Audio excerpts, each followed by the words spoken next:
নমস্কার বন্ধুরা, Prius cooking হাবে সবাইকে স্বাগত জানাই। কোনো রকম মাখা বা বেলার ঝামেলা ছাড়াই আজকে আমি বানিয়ে দেখাবো ভীষণ সুস্বাদু আলুর পরোটা। এই আলুর পরোটাটা বানানো ভীষণ সহজ আর খুব কম সময়ে কিন্তু বানিয়ে নেওয়া যায়। তো তার জন্য দেখুন আমি 4টে আলু এভাবে সেদ্ধ করে নিয়েছি। আর আলুটা কিন্তু এখন ভীষণ গরম আছে, তো গরম থাকা অবস্থাতেই এর খোসাগুলো ছাড়িয়ে নিয়েছি। তো খোসাগুলো ছাড়ানো হয়ে গেছে, তো আমি এবার আলুটাকে একটা ম্যাশার দিয়ে ম্যাশ করে নিচ্ছি। যেহেতু এখন ভীষণ গরম আছে তাই কিন্তু এটা হাতের সাহায্যে আমি আলুটাকে মেখে নিতে পারছি না। আপনারা চাইলে আলুটাকে একদম গ্রেটার দিয়ে গ্রেটও করে নিতে পারেন, আবার হাতের সাহায্যেও মেখে নিতে পারেন বা ম্যাশার দিয়েও ম্যাশ করে নিতে পারেন। মোট কথা হলো আলুটার মধ্যে যেন কোনো রকম লাম্পস না থাকে সেটার দিকে একটু খেয়াল রাখবেন। আর আলুটাকে একদম সুন্দরভাবে মেখে নিতে হবে।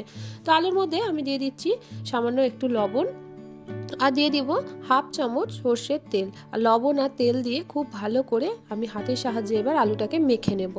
আর একটু দেখুন যেগুলো একটু লাম্পস থাকে তো সেগুলোকে আমি হাতের সাহায্যে কিন্তু একদম ভেঙে দিচ্ছি। কোনো রকম লাম্পস যেন এই আলু সিদ্ধ মাখাটার মধ্যে না থাকে। এটা আলুটা আমাদের মাখা হয়ে গেছে, এটাকে এক সাইডে আমি রেখে দিলাম। এবার একটা মিক্সিং বোল নিয়ে নিয়েছি, এর মধ্যে দিয়ে দিচ্ছি 2 বাটি গমের আটা। তো আমি এটা হেলদি বানাবো, তো তার জন্য আমি গমের আটা দিয়ে বানাচ্ছি। আপনারা চাইলে কিন্তু ময়দা দিয়েও এটা বানিয়ে নিতে পারেন, অথবা আটা ও ময়দা দুটো মিক্সড করেও বানিয়ে নিতে পারেন। তো 2 বাটি আটা আমার দেওয়া হয়ে গেছে। তো এর মধ্যে দিয়ে দিলাম ছোট চামচের 1 চামচ গোটা জিরে। এরপর দিয়ে দিচ্ছি বেশ কিছুটা চিলি ফ্লেক্স। আমি এখানে কিন্তু লঙ্কা কুচির ব্যবহার করব না, তো তার জন্য আমি এখানে চিলি ফ্লেক্স দিয়ে দিলাম। আপনারা চিলি ফ্লেক্সের পরিবর্তে লঙ্কা কুচিও কিন্তু এখানে ব্যবহার করতে পারেন। 1 চামচ দিয়ে দিলাম আমচুর পাউডার। আমচুর পাউডারটা হাতের কাছে থাকলে দেবেন, না হলে কিন্তু চাট মশলাও এখানে দিয়ে দিতে পারেন, খেতে কিন্তু ভীষণ ভালো লাগে। দিয়ে দিচ্ছি 2 চামচ বেসন। এটা ছোলার বেসন, আমি এখানে 2 চামচ দিয়ে দিলাম। বেসনটা দেওয়ার চেষ্টা করবেন, তাহলে কিন্তু এই আলুর পরোটার টেস্টটা দুর্দান্ত আসে। এবার শুকনো উপকরণগুলোকে ভালোভাবে একটু মিশিয়ে দিলাম। এরপর এর মধ্যে দিয়ে দিচ্ছি হাফ চামচ লবণ। আমি যেহেতু আলু সেদ্ধটা মাখার সময় লবণ দিয়েছি, তো তার কথা ভেবেই কিন্তু এখানে লবণটা একটু কম পরিমাণে দিলাম। প্রয়োজন হলে পরে আরও লবণ দেওয়া যাবে, কিন্তু বেশি লবণ কিন্তু এখানে কোনো মতে ব্যবহার করা যাবে না। তো লবণের পরিমাণটা আপনারা একটু নিজেদের মতো কমিয়ে বা বাড়িয়ে দেবেন। এবার অল্প অল্প করে জল দিয়ে একটা ব্যাটার আমাদেরকে তৈরি করে নিতে হবে। খুব বেশি ঘনও না, আবার একদম পাতলাও না, সেই রকম একটা ব্যাটার করে নিতে হবে। আর দেখবেন ব্যাটারটা যেন কোনো রকম লাম্পস না থাকে বা দলাভাব না থাকে। তো এভাবে আমি একটা হ্যান্ড হুইস্কের সাহায্যে দেখুন মিশিয়ে মিশিয়ে অল্প অল্প করে জল দিয়ে একটা মিডিয়াম ঘনত্বের ব্যাটার তৈরি করে নেব। আজকে যারা প্রথমবার আমার চ্যানেলটিতে এসেছেন, আমার রেসিপি ভালো লাগলে চ্যানেলটিকে সাবস্ক্রাইব করে পাশে থাকার অনুরোধ রইল। পাশে থাকা বেল বাটনটিকে প্রেস করে অল নোটিফিকেশনটা অন করে রাখবেন, যাতে নিত্য নতুন কোনো রেসিপি দিলে সবার আগে আপনাদের কাছে নোটিফিকেশন পৌঁছে যায়। তো আমি দেখুন আরও কিছুটা জল দিয়ে দিলাম। এখানে আমি 1 গ্লাস জলের ব্যবহার করেছি প্রথমে, পরে প্রয়োজন হলে আরও কিন্তু কিছুটা জল আমি দেব। তো জলের পরিমাণটা কম বেশি আপনাদের একটু হতেই পারে। তো জলের পরিমাণটা যার যেমন লাগবে, তো ঘনত্বটা আপনারা একদম ঠিকঠাক রাখবেন। এবার দেখুন আমি আলু সেদ্ধটা এর মধ্যে দিয়ে দিলাম। আলু সেদ্ধটা দিয়েও এই হ্যান্ড হুইস্কের সাহায্যে ভালো করে মিশিয়ে নিচ্ছি। তো এই বাটিটা আমার ছোট হয়ে গেছে, তো তার জন্য আমি একটা বড় পাত্রে এটাকে ট্রান্সফার করে দিচ্ছি। তো এখানে দেখুন একটা বড় পাত্রের মধ্যে নিয়ে নিচ্ছি। এবার আলু সেদ্ধটা দিয়ে ভালো করে আমি হ্যান্ড হুইস্ক দিয়ে মিশিয়ে দিলাম। এবার এর মধ্যে দিয়ে দেবো কিছু সবজি। এখানে আছে একটা গ্রেট করা মূলো, 2টো পেঁয়াজ, একটা বড় গাজর আর কিছুটা ধনেপাতা। তো বাচ্চারা কিন্তু একদম সবজি খেতে পছন্দ করে না, এভাবে এই পরোটার মধ্যে সবজিগুলো দিয়ে দিলে ওরা কিন্তু খুব ভালোভাবে খেয়ে নেবে। আর পরোটাটা দেখতেও ভীষণ ভালো লাগবে, বেশ কালারফুল লাগবে। আপনারা সবজির পরিমাণটা নিজেদের মতো কম বা বেশি করেই নিতে পারেন। আমি এখানে কাঁচা লঙ্কা কুচি দিইনি, আপনারা চাইলে কিন্তু কাঁচা লঙ্কাও দিতে পারেন। যেহেতু ছোট বাচ্চারা খাবে, কাঁচা লঙ্কাটা মুখে পড়লে খুব ঝাল লাগে, তো তার জন্য আমি কিন্তু এখানে কাঁচা লঙ্কার বদলে চিলি ফ্লেক্স ব্যবহার করেছি। তো সবজিগুলো দিয়েও ভালো করে মিশিয়ে দিচ্ছি। যেহেতু এখানে সবজি ব্যবহার করেছি, সবজি থেকে বেশ কিছুটা জল ছাড়বে, তো সেই বুঝে এখানে জলের ব্যবহারটা করতে হবে। তো সবজিটা দিয়েও ভালো করে একবার মিশিয়ে দিলাম। এবার এর মধ্যে আরও 2 চামচ মতো জল আমি ব্যবহার করলাম।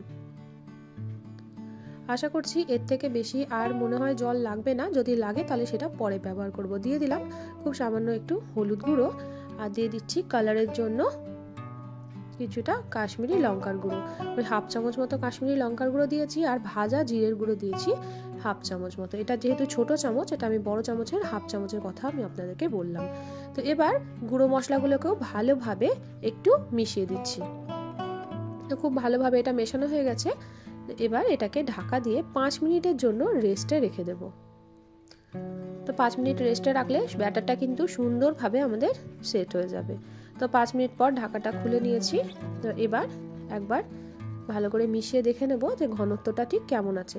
তো ঘনত্বটা কিন্তু খুব একটা বেশি পাতলা হয়নি, ঘনত্বটা এখন যে ঘনত্বটা আছে এই ঘনত্বে কিন্তু পরোটাগুলো একটু মোটা মোটা হবে। তো এর জন্য এর মধ্যে আরও সামান্য একটু জল দিয়ে দিচ্ছি। তো দেখুন এই হাতার 1 হাতা মতো জল আমি এর মধ্যে দিয়ে ভালো করে একটু মিশিয়ে দিচ্ছি।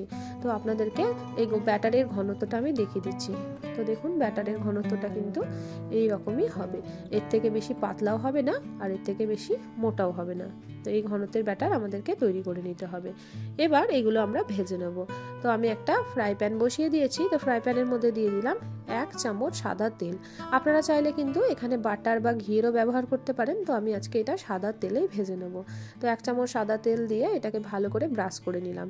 তো একদম ভালো করে ধোঁয়া ওঠা গরম যখন হয়ে যাবে তখন 1 হাতা ব্যাটার এর মধ্যে নিয়ে নেব। তো প্রত্যেকবার যখন ব্যাটারটা নেবেন তো তখন কিন্তু ভালো করে এই ব্যাটারটা যে পাত্রের মধ্যে আছে ভালো করে একটু মিশিয়ে দেবেন। তো তারপর এখানে ব্যাটারটা দিয়ে দেবেন। তো ব্যাটারটা দিয়ে এরকমভাবে আমি একটু গোল শেপ দিয়ে দিলাম। আর গ্যাসের ফ্লেমটা লো টু মিডিয়ামে রেখে এটাকে আমাদেরকে ভেজে নিতে হবে। খুব বেশি সময় লাগবে না, খুব তাড়াতাড়ি কিন্তু ভাজা হয়ে যাবে। 1 মিনিট মতো হয়ে গেছে। ওপর সারফেসটা যখন একটু শুকিয়ে গেছে তখন এটাকে দেখুন উল্টে দিলাম। খুব সহজেই কিন্তু এটা উল্টে গেল। এবার আরও 1/2 চামচ মতো তেল সাইড থেকে আমি দিয়ে দিলাম। তো এবার এটাকে বেশ একটু মুচমুচে করে ভেজে নেবো। এখন গ্যাসের ফ্লেমটা লোতে করে দিলাম। তো এবার এই পিঠটাও ভালো করে একটু সেঁকে নিয়ে এটাকে আমরা তুলে নেব। এই পরোটাটা ভাজতে কিন্তু বেশিক্ষণ সময় লাগবে না, 2 থেকে 2.5 মিনিটের মধ্যে কিন্তু পরোটাটা আমাদের ভাজা হয়ে যাবে। তো একটা পিঠ আমি 1 মিনিট করে সেঁকে নিয়েছি। তো তারপরে দেখুন এরমভাবে একটু এপিট ওপিট একটু ভালো করে উল্টে পাল্টে একটু মুচমুচে করে ভেজে নেব।